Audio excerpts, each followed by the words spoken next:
고대 수메르 신화를 보면 아주 옛날 옛적에 하늘에는 아눈나키라고 하는 천신들이 있었고 땅에는 하급 신들이 있었는데 이기기라고 하는 그러한 신들이 있었다는 것입니다.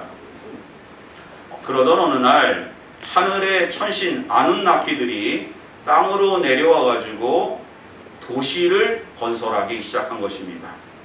그리고 그 도시를 중심으로 문명의 꽃이 활짝 피었고 많은 문명들이 발생하기 시작한 것입니다. 그런데 이 아눈나키 천신들이 내려와 가지고 자신들이 직접 도시를 건설한 것이 아니고 땅에 있었던 하급신들, 이기기라고 하는 하급신들을 시켜서 도시를 건설하게 했던 것입니다. 그리고 뒤에서 뒷짐지고 잘하고 있나 관리 감독만 했다는 것이죠. 그러다 보니 땅에 있었던 이 신들이 화가 납니까 안 납니까? 너무너무 화가 나는 거죠. 아니 자기네들은 가만히 뒷짐지고 있고 우리만 이렇게 일을 하고 있는 것이 아닌가 생각이 되니까 불만과 불평과 원성과 원망이 점점 커졌고 나중에는 하늘의 신들을 향하여 전쟁을 선포합니다. 이러다가 둘 다 망하겠다 싶어서 이 천신들이 모신이었던 사람에게 저 하급 신들을 대신해서 노동할 수 있는 존재를 만들어라. 그래서 만든 존재가 뭘까요? 바로 인간, 사람들이라는 것입니다. 그러한 시각으로 사람을 바라보면 인간은 신들을 위해서 열심히 노동하고 도시를 건설하고 신전을 짓고 이러한 일들을 평생 그렇게 하는 존재들이라는 것입니다. 그러나 우리가 성경을 보십시오. 하나님은 인간을 노동하고 종으로 삼기 위해서 우리를 만드셨습니까? 창세기 1장 27절 28절을 보면 하나님이 자기 형상 곧 하나님의 형상대로 사람을 창조하시되 남자와 여자를 만드시고 또한 하나님이 그들에게 복을 주시며 하나님께서 그들에게 이르시되 생육하고 번성하여 땅에 충만하라 땅을 정복하라 바다의 물고기와 하늘의 새와 땅에 움직이는 모든 생물을 다스리라. 하나님의 형상대로 우리를 만드셨습니다. 할렐루야. 아멘. 그 하나님의 형상은 외형적인 형상이 아니라 하나님의 거룩한 품성을 말하는 것입니다. 하나님은 영이십니다. 그러므로 이 땅에 있는 수많은 피조물 가운데 인간만 유일하게 영을 넣어주셔서 영으로 하나님을 인식하게 하고 하나님의 계시를 깨닫게 하고 하나님께 나와 예배하고 하나님과 교제할 수 있는 유일하게 존귀한 존재로 우리를 만드신 것입니다. 그냥 이 땅에서 와가지고 그냥 노동하고 종으로만 살다가 그런 죽는 인생이 아니라 하나님과 인격적인 관계를 맺으며 하나님께서 예비하신 창조의 복을 누릴 수 있는 유일한 존재가 인간입니다. 그러므로 어떠한 시선과 어떠한 관점으로 사람을 바라보느냐에 따라서 180도 달라지는 것입니다.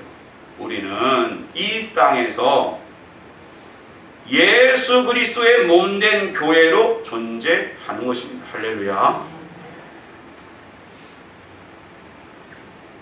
이 세상에는 많은 시선이 있습니다. 그 시선 속에는 이야기들이 이어지는데 그 시선 속에서 나오는 이야기들이 결국 가치관이고 세계관입니다.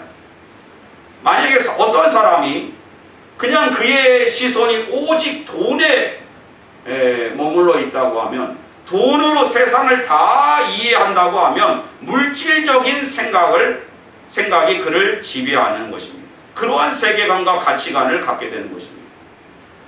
그러다 보니 돈이 되는 일만 관심 있는 거예요. 또 돈을 벌 수 있는 사람만 존경을 받는 거예요. 돈을 벌지 못하고 생산 능력이 없는 사람은 무가치한 인생으로 그렇게 취급을 받는 거예요. 그런 사회에서는 누가 가장 필요 없는 사람인지 아십니까? 바로 목사예요. 왜? 목사는 뭐 공장에 가서 일을 하는 것도 아니고 슈퍼에서 뭐 물건을 파는 것도 아니고 날마다 하나님의 말씀만 묵상하고 기도하고 전하고 이러니까는 돈이 되지 않습니다. 그러니까 공산주의자들은 종교를 그래서 악이라 말하는 것입니다. 여러분, 이러한 가치관은 너무너무 위험한 것입니다.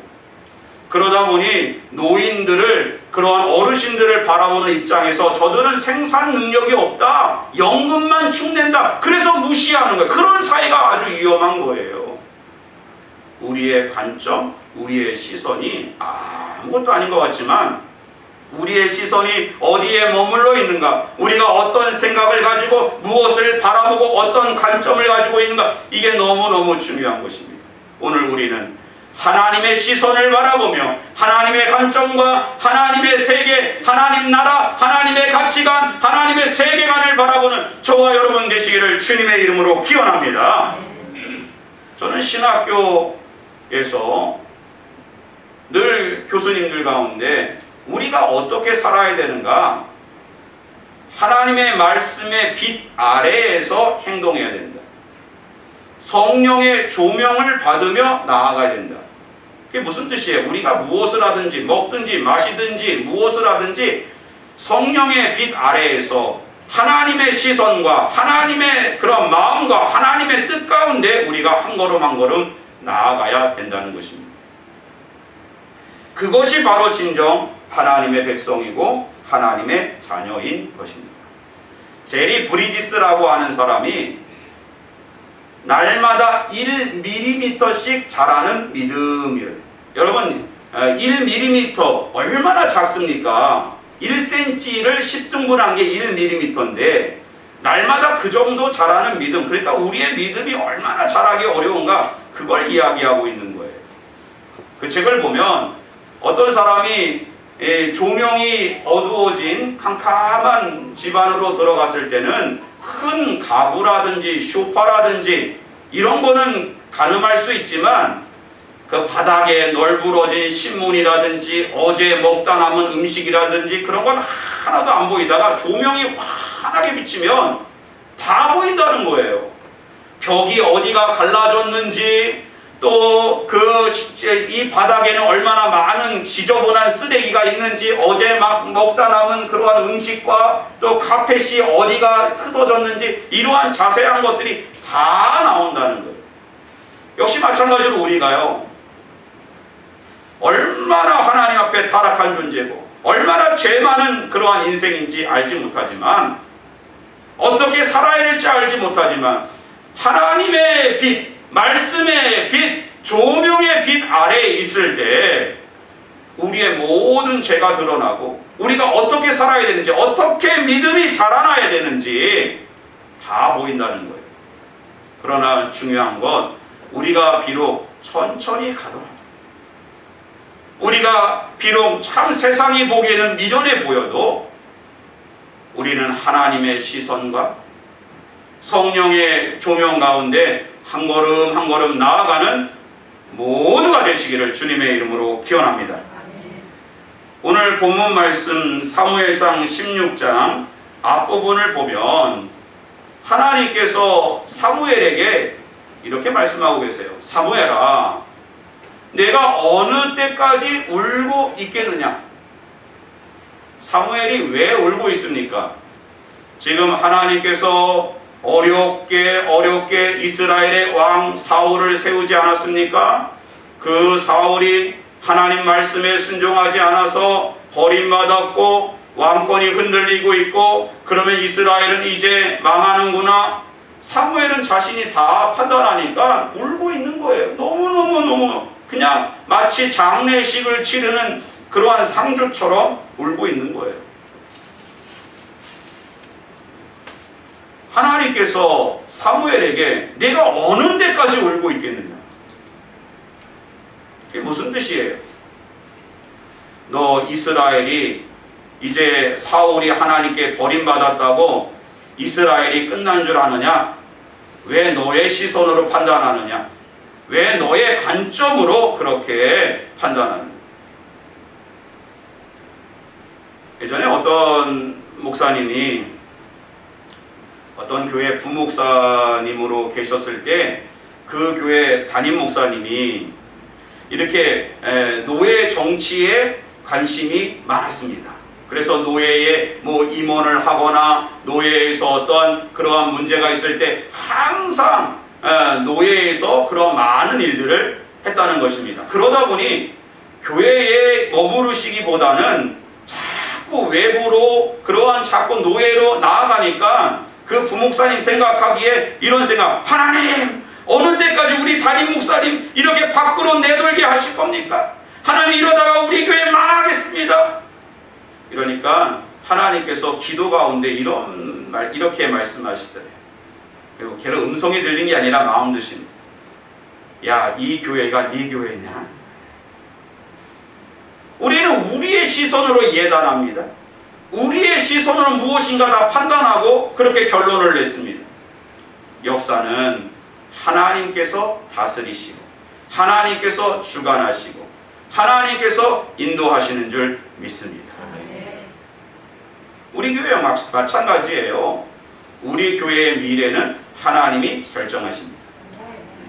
제가 하는 게 아니에요. 우리 장로님들이 하는 게 아니에요. 우리 권사님들이 하는 게 아닙니다. 우리 성도들이 하는 게 아니에요. 샛별교회 이 아래에 흐르는 역사는 하나님의 인도하신 가운데 있는 거예요. 그것을 우리가 알아야 됩니다. 근데 사무엘이 그걸 깨닫지 못하고 자기의 시선으로 바라보고 판단하고 절망하고 울고 불고 난리가 난 거예요. 그러니까 하나님께서 사무엘에게, 사무엘아, 너 기름병에 꿀에 기름을 가득 채워서 베들레헴 이새에게 가서 내가 택한 왕에게 기름을 부어라. 택한 자에게 기름을 부으라는 것입니다. 뿔에다가 그 뿔이 있지 않습니까? 그 뿔에다가 기름을 가득 채우라고 하는 것은 너 스스로 판단하지 말고 하나님의 말씀을 충실하게 넘치도록 행하라는 것입니다. 우리는 고민합니다. 우리는 걱정이 많습니다. 다음 주를 어떻게 살 것인가? 또 우리가 2022년까지 왔는데 2023년은 또 어떻게 할 것인가? 또 10년 후에는, 20년 후에는 우리는 우리의 10년 가운데 하나님의 말씀만 채우면 될 줄 믿습니다. 하나님의 말씀대로만 살면은, 하나님의 말씀대로 순종하고 하나님의 뜻 가운데 기도하며 나아가면 하루가 하나님께서 다음 주와 한 주간을 채워주실 것이고 또 내년을 채워주실 것이고 우리의 앞으로의 모든 인생 자여선 천대까지 우리의 삶을 채워주실 줄 믿습니다. 아멘. 우리는 우리 가운데 요구하시는 하나님의 말씀 붙잡고 스스로 판단하며 슬퍼하며 절망하며 포기하며 암울해하지 말며 하나님의 시선을 회복해야 될 것입니다. 하나님의 관점, 하나님이 어디를 바라보시는지 주님의 시선 가운데 머물 때 우리 가운데 주시는 하나님의 복이 넘치게 될 줄 믿습니다. 그럼 어떤 복이 임할까요? 어떤 은혜가 있을까요? 2절 말씀 우리 한번 같이 읽어보겠습니다. 시작. 사무엘이 이르되 내가 어찌 갈 수 있으리까? 사울이 들으면 나를 죽이리이다 하니 여호와께서 이르시되 너는 암송아지를 끌고 가서 말하기를 내가 여호와께 제사를 드리러 왔다 하고. 우리가 하나님의 시선, 하나님과 같은 곳을 바라보고 하나님의 뜻을 붙잡고 나아가려고 할 때 우리의 발목을 잡는 것이 무엇이냐 하면 바로 현실적인 판단입니다. 인본주의적인 생각입니다. 야, 과연 그렇게 해서 될 것인가? 야, 그렇게 해서 정말 그 일이 하나님께서 인도해 주신 대로 될까? 우리가 염려하고 근심합니다. 이러한 현실적인 판단과 이성적인 생각과 이러한 인본주의적인 사고는 하나님의 뜻을 발목을 꽉 잡는 거예요. 수포를 운영하는 권사님이 주일에 문을 닫고 온전히 하나님 앞에 예배를 드릴 것인가 근심하죠. 그러나 마음에 결단합니다. 야, 내가 이렇게 이 땅에 돈 벌러 온 것이 아니기 때문에 다 내려놓고 하나님께 예배 드리는 것을 가장 우선시하자. 그때 그를 붙잡는 게 뭐예요? 아, 주일에 문을 열면 얼마나 많은 돈을 벌 수 있을까? 이러한 현실적인 판단입니다. 그러나 우리는 그때에 믿음을 가지고, 한번 따라해 보겠습니다. 믿음을 가지고 하나님을 바라보면서 우리는 나아가야 되는 것입니다. 하나님께서 가장 구체적이고 가장 좋은 방법으로 우리를 인도하실 것을 믿고 나아가는 것입니다. 사무엘 역시 현실적으로 판단해 볼 때에 야, 이러다가 사울이 나를 죽이겠다. 네, 현실적인 판단입니다. 왜요? 이 소식이 사울 왕에게 전해지면 여전히 이스라엘의 왕으로 있었던 사울이 군대를 이끌고 사무엘을 죽이고 또한 베들레헴 모든 사람들과 장로들을 다 죽일 거라고 판단했기 때문입니다. 그때 하나님이 어떤 지혜를 주세요? 암송아지를 끌고 베들레헴으로 가라. 너는 제사장 아니냐? 누가 뭐라고 하면 제사드리러 간다고 해라. 상상할 수도 없는 하나님의 구체적인 방법에 하나님의 인도하심이 우리 가운데 있는 것입니다. 사랑하는 성도 여러분, 그리스도인들이 자신의 시선과 판단력과 현실주의를 내려놓고 믿음으로 하나님의 인도하심을 바라볼 때 하나님의 시선을 묵상하게 되며 하나님께서 보시는 것을 바라보게 되며 결국 하나님께서 예비하신 복을 누리게 되는 것입니다. 사무엘이 암송아지를 끌고 베들레헴으로 갔을 때 베들레헴에 있는 장로들이 깜짝 놀랍니다.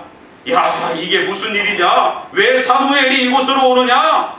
이제 우리 이 모든 일을 사울이 안다면 우린 다 죽었다. 그러니까 어떻게 질문합니까? 사무엘이여, 평강을 위하여 오시나이까? 사무엘이 뭐라고 합니까? 평강을 위해서다. 걱정하라. 염려하지 마라. 내가 지금 내 판단으로 오는 것이 아니라 하나님의 뜻 가운데, 하나님의 시선 가운데 있기 때문에 하나님께서 가장 우리 가운데 평강을 주실 것이다. 상상할 수도 없는, 우리가 헤아릴 수도 없는 하나님의 평안이 우리 가운데 머물 것이다 라고 선포한 것입니다. 사사기 4장을 보면 이스라엘이 가나안 왕 하솔랑 야빈으로부터 20년간 학대를 받습니다. 하솔의 그 가나안 군대는 시스라라고 하는 군대 장관이 900의 철병고 900대를 가지고 이스라엘을 압제합니다. 이스라엘은 늘 벌벌 떨며 당시에 대로가 비었다. 사람들이 대로로 다니지 못하고 오솔길로 숨어서 샛길로 다닌 것입니다. 얼마나 하나님의 백성으로서 비굴합니다. 비참합니다. 그때 하나님께서 드보라와 또 바락에게 어디로 가라? 다볼산으로 올라가라. 다볼산으로. 그 밑에는 기송강이 있습니다. 기송강이 이제는 마른 건기입니다. 그런데 하나님께서 왜 다볼산으로 올라가라고 했을까요? 다볼산으로 올라가면 시스라의 군대가 다볼산만 싹 포위하고 올라가면 전쟁에 패하는 것입니다. 여러분, 예전에 그 시골에서 토끼를 어떻게 잡는지 아십니까? 꽹가리를 들고요, 산을 포위하는 거예요, 겨울에. 그리고 꽹가리를 치고 밑에서부터 쭉 올라가면 토끼가 더 도망갈 데가 없으니까 막 위에는 잘 도망가죠. 왜? 뒷다리가 길고 앞다리가 짧으니까. 그런데 막 위로 올라갔다가 더 이상 올라가지 못하면 어떻게 합니까? 내려옵니다. 내려올 때는요, 뒷다리가 기니까 어떻게 내려오다가 쓰러져 떼굴떼굴 굴면은 딱 잡으면 되는 거예요. 그러니까 우리도 이제는 산으로 올라가서 다 포위하면 죽는구나 했는데 그때에 하나님께서 어떻게 합니까? 봐라, 천둥을 칩니다. 번개를 치는 거예요. 하나님께서 폭우를 내려가지고 갑자기 말라있던 기송강이 범람해서 시스라의 철병교 900대가 다 망하게 되고 패하게 되고 하나님이 이스라엘을 그 가운데서 구원하신 것입니다. 사랑하는 성도 여러분, 우리가 참으로 현실적으로는 어렵지만, 정말 우리가 인본주의적으로는 판단하기 어렵지만 이 모든 것을 내려놓고 하나님의 시선을 붙잡고 나아갈 때 하나님께서 우리 가운데 주시는 그 참 평안과 은혜가 우리 가운데 넘치게 될 줄 믿습니다. 두 번째로는요, 7절 말씀 같이 한번 읽어보겠습니다. 시작. 여호와께서 사무엘에게 이르시되 그의 용모와 키를 보지 말라. 내가 이미 그를 보렸노라. 내가 보는 것은 사람과 같지 아니하니 사람은 외모를 보거니와 나 여호와는 중심을 보느니라 하시니라. 사랑하는 성도 여러분, 하나님의 시선은 중심에 있습니다. 외적인 것에 있지 않아요. 이스라엘 사람들은 계속해서 외적인 것에 그들의 시선이 머뭅니다. 사울왕이 뽑혔을 때도 사람들은 그의 내면을 보지 않고요, 그의 키가 다른 사람들보다 어깨이나 크더라, 이런 외적인 것, 준수하더라, 엘리압도 준수하고 빼어나더라, 이런 외적인 것만 잡고 봐요. 이런 것은 우리를 속이는 것입니다. 우리는 하나님이 보시는, 중심을 보시는 하나님 앞에 나아갈 때, 그 시선을 공유할 때 한 영혼을 귀하게 여기고, 또한 하나님 앞에 실수하지 않고 하나님 기뻐하는 하나님 마음에 합한 인생이 될 줄 믿습니다. 네. 하나님께서 우리의 지금 중심을 보시는 거예요. 중심을 보시는 거예요. 예수님께서 여리고로 내려가셨을 때에 삭개오를 만납니다. 삭개오는 키가 작고 볼품이 없습니다. 그가 예수님을 보기 위하여 돌 감람나무 위에 올라갑니다. 그때 예수님이 뭐라면, 삭개오야 내려오라, 내가 너의 집에 유하겠다. 삭개오를 부르신 예수님, 그의 중심을 보신 거예요. 사람들은 그는 세리장이요 매국노요 죽일 놈이다 라고 말했지만, 예수님은 그의 외적인 것을 보지 않고 하나님을 사랑하는, 하나님의 말씀을 사모하는, 예수님을 오늘 만나겠다라고 하는 그의 중심을 보신 것입니다. 오늘 하나님은 우리의 중심 가운데 있는 줄 믿으시기 바랍니다. 마지막으로요, 12절 말씀 같이 한번 읽어보겠습니다. 시작.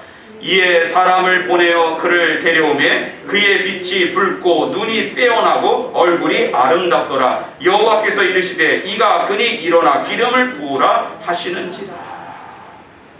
우리는 이 말씀을 보면서 하나님은 외모를 보지 않는다고 중심을 보신다고 했는데, 역시 다윗의 외모를 보고 선택을 했구나, 이러한 실망감이 들 수 있습니다. 그러나 이것은 하나님께서 다윗의 외모를 보고 그를 기름 부어 왕으로 세우신 것이 아니고, 하나님을 향한 그의 믿음과 열정과 그러한 하나님 나라의 가치관과 소망이 내면으로부터 너무너무 흘러나와서 외적으로 뿜어나온 그의 모습을 말하는 것입니다. 몸에서 열이 나면 얼굴이 붉어집니다. 몸의 열정이, 마음의 열정이 넘치면 눈이 빛나게 되어 있습니다. 꿈을 가진 소년의 얼굴은 빛이 납니다. 다윗 역시 그 안에서 하나님의 마음, 하나님의 시선, 하나님 나라의 가치관이 뿜어져 나와서 그의 모습을 드러낸 것입니다. 오늘 우리는 하나님의 시선 가운데 있기를 바랍니다. 하나님의 나라가 여러분의 내면에 가득 흘러 넘쳐서 이 세상의 판단으로 하는 것이 아니라 하나님 나라의 판단과 하나님의 뜻을 붙잡고 나아가기를 주님의 이름으로 기원합니다. 구약의 선지자 이사야는 한 사람의 외모를 다음과 같이 묘사합니다. 그는 연한 순 같고 마른 땅에서 나온 뿌리 같아서 고운 모양도 없고 풍채도 없고 흠모할 만한 아름다운 구석도 없습니다. 사람들은 그의 외모를 무시했고 멸시를 당하여 버림받았습니다. 게다가 사람들의 창에 찔렸고 채찍에 맞았고 말로 형용할 수 없는 수욕을 입었습니다. 이 한 사람이 누구입니까? 바로 예수 그리스도. 이사야의 메시지는 다음으로 이어집니다. 우리는 다 양 같아서 그릇 행하여 제 길로 갔거늘 여호와께서는 우리 모두의 죄악을 그에게 담당시키셨다. 예수님은 외적인 가치관이 아니라 내면으로 흘러나오는 하나님 나라의 가치관을 위해서 십자가를 지신 것입니다. 그리고 우리에게 보여주신 것입니다. 하나님의 말씀을 통하여 이 혼탁한 시대에 하나님의 뜻을 찾으며 하나님의 마음을 묵상하며 하나님의 시선으로 바라보라고 오늘 우리에게 말씀하십니다. 그 이유가 뭘까요? 인간의 교만 때문입니다. 인간은 교만하여 잠시라도 하나님의 뜻과 마음과 시선을 묵상하지 않으면 자신의 뜻대로 제 길로 가게 됩니다. 그리고 수많은 인생처럼 후회하며 절망하며 먼 길을 돌아갑니다. 오늘 우리는 우리의 중심을 하나님의 마음에 합하며 하나님의 시선으로 판단하고 하나님 나라의 세계관과 가치관으로 세상을 바라보고 하나님 뜻 가운데 거하는 우리 모두가 되시기를 주님의 이름으로 기원합니다. 기도하겠습니다.